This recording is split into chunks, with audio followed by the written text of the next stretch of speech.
তুমি রাতভর রঙ্গলীলা করবে আর আমি ঘুমাবো? কি সব বলছে এগুলা? ওই নষ্টা মেয়ে তো দেখি তোমার শরীর মন একেবারে চাঙ্গা করে দিয়েছে।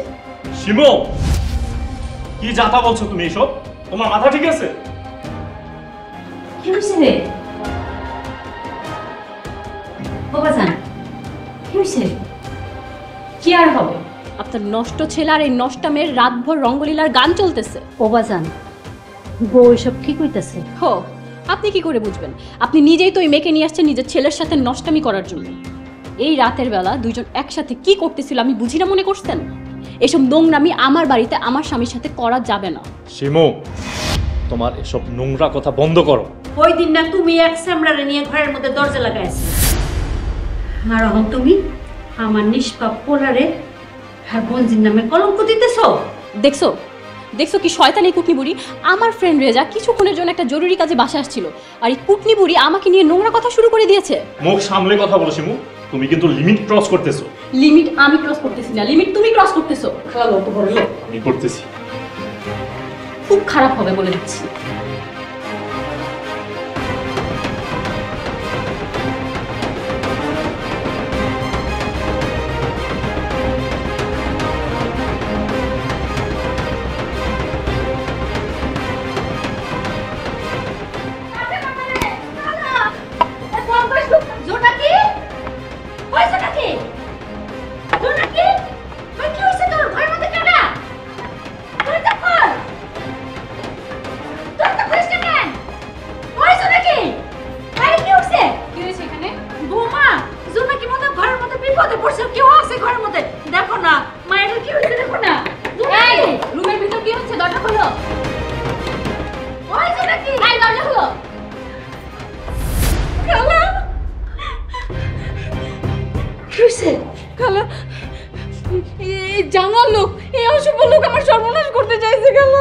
কি হয়েছে রাজা? আমি তো তোমার জন্য কফি বানাতে গেলাম, এর মধ্যে কি হলো? আর বলো না শিমু, আমার একটু মাথা ব্যথা করছিল, তাই রুমে চোখ বন্ধ করে শুয়েছিলাম। এই মেয়েটা দরজা বন্ধ করে আমার গায়ের উপর এসে বলে কিনা, আপনি আমাকে টাকা দেন, আপনাকে আমি খুশি করে দেবো। আমি রাজি হইনি বলে এই দেখো আমার শার্ট টেনে কি করেছে, আর এখন নিজেই চিল্লাচিল্লি করছে। ও আল্লাহ গো, এইসব কি কয় খালা? এই জানোয়ার মিথ্যা কথা কইতে আছে, আমার চরিত্র নষ্ট করার লেগে আইছে খালা। বাজে লোক একটা। এমন একটা বাজে মেয়ে তোমার বাসায়, তুমি আমাকে আগে বলবা না? হ্যাঁ, অসভ্য নষ্ট বাজে মেয়ে একটা। বৌমা, এই যে এই লাঠিটা দেখছো না, এই লাঠিটা দিয়ে কিন্তু আমি ভর দিয়ে চলি। এই লাঠিটা দিয়ে কিন্তু তোমার মতো অসভ্য মাইয়ারে পিটাইয়া একেবারে সভ্য বানায় ফেলতে পারি। কি কি বললেন আপনি? আপনার এত বড় সাহস, একটা নষ্ট মেয়ের জন্য আপনি আমাকে মারার হুমকি দেন? বেরিয়ে যান বলছি, এক্ষুনি আমার বাসা থেকে বেরিয়ে যান, নয়তো ঘাড় ধাক্কা দিয়ে বের করে দিব। আমার জোনাকি ফুলের মতো পবিত্র, এই ফুলের তুমি দাগ লাগাইতে চাইছিলা, এর বিচার তুমি পাইবা বৌমা। এই লাঠিটা দিয়া আমি আমার পোলারে বহুত শাসন করছি, বহুত পিটাইছি, কিন্তু না, আমি তারে মানুষ বানাইতে পারি নাই। এই লাঠি আমার আর কাজে লাগবো না, লাঠিটা আমি রাইখাই যাইতেছি। এই লাঠিটা আমার বিশ্বাস তোমার কামে লাগবো বৌমা।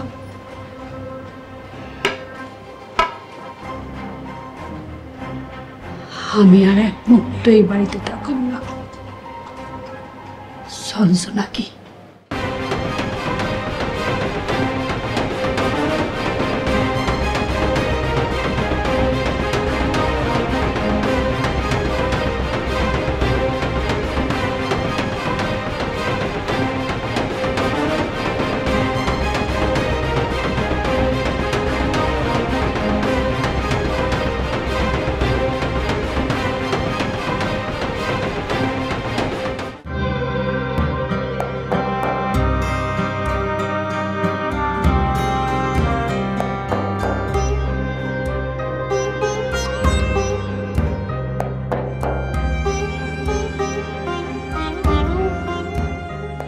খালা, এক কাপড়েই তো বাইর হয়ে গেল, হাতে তো টাকা পয়সাও কিছু নাই। কি করুম ক? এখানে তো এক মুহূর্ত থাকতে আর রুচিতে হইল না আমার, কিন্তু জামুটা কই? কই যামু জানি না, তবে খোলা আসমানের নিচে আগে কতক্ষণ হাঁটমু। এই ইটের জেলখানায় থাইকে আমার দম বাইর হয়ে যাইতাছিল, এখন খুব শান্তি লাগতাছে। মনে হইছে জেলখানা থেকে মুক্তি পাইছি। আহারে জীবন, এই বয়সে আইসা রাস্তায় নামলাম, কিন্তু আমি তো ঠিক মতন হাঁটতেও পারি না রে মা। আমি থাকতে তুমি এত চিন্তা করো কেন? তুমি হাঁটবা আমার পাওয়া দিয়া, আর যদি তাও না হয় আমি তোমারে কোলে লইয়া হাঁটবো, তবু থাইমা যাও যাইব না, আমাকে যাইতে হইব। কিন্তু জামু কেমনে? খালা চলো যাইতে তাই, একটা ব্যবস্থা হয়েই যাইব, চলো।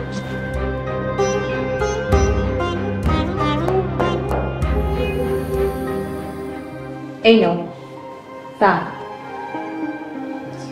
কিরে ঘুমাস নাই? তুমিও তো ঘুমাও না, তাই চালু এলাম তোমার লেগে।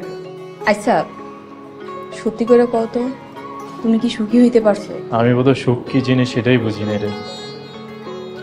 সাদা কালো গ্রাম থেকে আইসা শহরের এই রঙিন আলোটারই সুখ মনে করছি। তোমাকে এই শহরের আলো আমার চোখে জ্বালা ধরায় দিতেছে। আমরা হইলাম গ্রামের আন্ধারের মানুষ, অবশ্য আমার জীবনটাই তো আন্ধার, তাই আলো সহ্য হয় না। একটা বিয়ে শাদী করে জীবনটারে আলোকিত কর। আমি চাইলে তোর একটা ভালো ছেলের ব্যবস্থা করে দিতে পারি, কিন্তু কি জানিস, এই শহরটাকে এখন আমার জঘন্য হয়। তার চেয়ে বরং তুই তোর মনের মতো কাউকে বিয়ে করে সুখী হয়। আচ্ছা মানুষ বিয়ে করলেই বুঝি সুখী হয়? সত্যি কথা কত, তুমি কি সুখী? আমি ভুল করছি রে, হয়তো ভুলও না, কারণ তোর মতো এত সাধারণ গ্রামের একটা মেয়েকে জীবনসঙ্গী হিসাবে পাওয়া যোগ্যতা কিংবা ভাগ্য আমার নেই। হয়তো তোর মতো আমি নিষ্পাপ না, তাই তো বাবা মাকে কষ্ট দেওয়ার মতো এত বড় পাপ আমি করে ফেলছি। বুঝ হওয়ার পর থেকেই খালা মনের ভিতরে একজন মানুষেরই ঢুকাইয়া দিছে। আমার এই জীবনে ওই মানুষ ছাড়া আর কেউ আইতে পারবে না।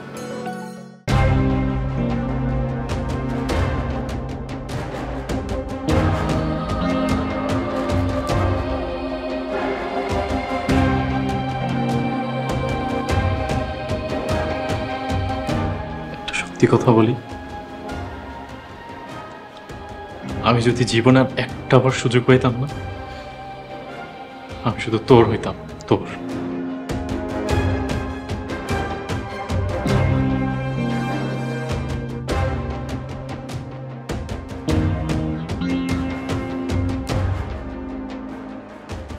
চলো ঘরে চলো, ভাবি দেখলে আবার খারাপ কিছু মনে করতে পারে।